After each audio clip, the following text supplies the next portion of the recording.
மற்றொரு அண்மை செய்தியை பார்த்து கொண்டிருக்கிறோம். தூத்துக்குடி மாவட்ட ஆட்சியர் அலுவலகத்தின் முன்பாக லாரியானது வெள்ளத்தில் சிக்கியிருக்கிறது. அந்த லாரியில் 3 பேர் சிக்கி தவிப்பதாக தகவல்களும் வெளியாகி இருக்கின்றன. தூத்துக்குடி மாவட்ட ஆட்சியர் அலுவலகத்தின் சாலையில் வெள்ளம் ஆறு போல் ஓடிக்கொண்டிருக்கக்கூடிய சூழலில் அந்த மாவட்ட ஆட்சியர் அலுவலகத்தின் முன்பு லாரி ஒன்று வெள்ளத்தில் சிக்கியிருக்கிறது. இந்த லாரியில் 3 பேர் மாட்டி தவிப்பதாக தகவலானது வெளியாகி இருக்கிறது.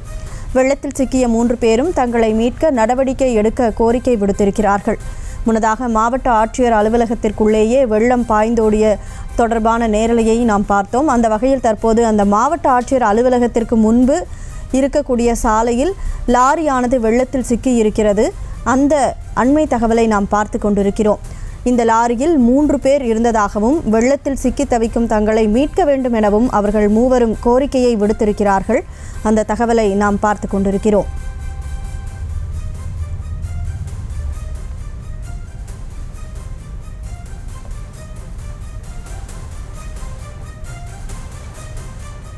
யார்கிட்ட கூப்பிடுத்து என்ன சொல்கிறதுன்னு தெரியாமல் தவிச்சு போய் உட்காந்துருக்குங்க. ஏங்க, என் பேர் சுபாஷ். நான் கடலூர் மாவட்டம் விருத்தாச்சலம் வட்டம் நடிகப்பட்டி கிராமம். நான் தூத்துக்குடிக்கு முந்திரிக்கோட்டையாற்ற வந்தேன். அந்த இடத்துல இந்தமாரி மழை ஓவராக வந்து வெள்ளம் அடித்து வந்துடுச்சு. எனக்கு இந்த இடம் புதுசு. இது எப்படி இந்த ஏரியா பற்றி தெரியாமல் வண்டி உள்ளே விட்டேன். வண்டி ஃபுல்லாக தண்ணி இருக்குது. நேற்று நைட்லேருந்து சாப்பிடல, ஒன்றும் வெளியும் போக முடியல, எதுவும் பண்ண முடியல. இருக்க தண்ணி குறையும் பார்த்தா என்ன இருக்க அதிகமாக தான் வந்துன்னு இருக்குது. என்ன பண்ணுறதுன்னு தெரில, எப்படி வெளியே போகிறதுன்னு தெரில. ரொம்ப கஷ்டமாக இருக்குது. நேற்று நைட்டு 8 மணிலேருந்து நாங்கள் உள்ளே தான் இருக்கிறோம். என்ன பண்ணுறது, யார்கிட்ட கூப்பிடுத்து என்ன சொல்கிறதுன்னு தெரியாமல் தவிச்சு போய் உட்காந்துருக்குங்க. ஏங்க, என் பேர் சுபாஷ். நான் கடலூர் மாவட்டம் விருத்தாச்சலம் வட்டம். இது தொடர்பான முழு விவரங்களை வழங்குவதற்காக செய்தியாளர் ஜெபர்சன் இணைப்பில் இருக்கீங்க. கூடுதல் விவரம் என்ன?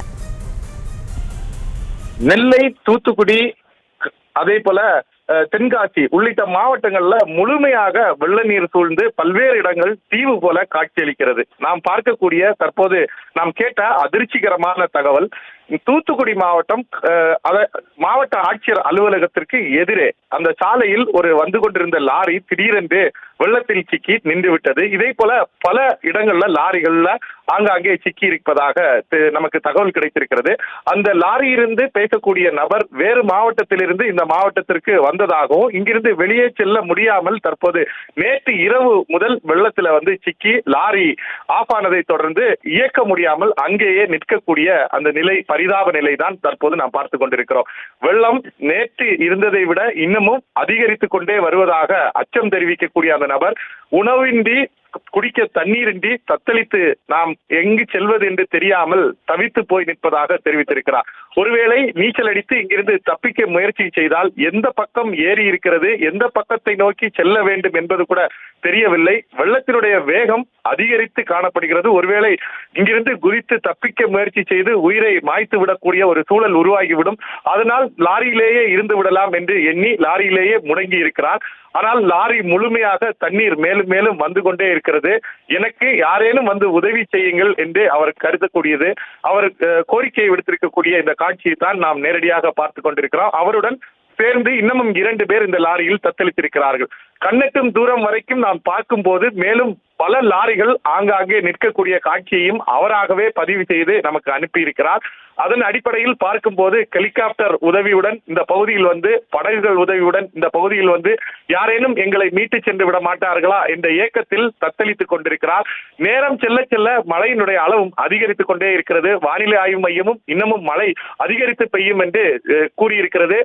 மழை அதிகரித்துக் கொண்டே இருந்தால் வெள்ளத்தினுடைய அளவும் அதிகரித்துக் கொண்டே செல்லும். லாரி முழுமையாக மூழ்கக்கூடிய நிலை உருவாகும்.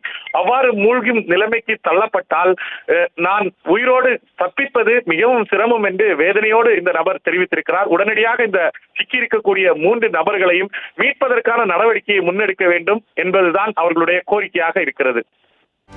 செய்திகளை உடனுக்குடனும் துல்லியமாகவும் தெரிந்து கொள்ள சப்ஸ்கிரைப் பண்ணுங்க.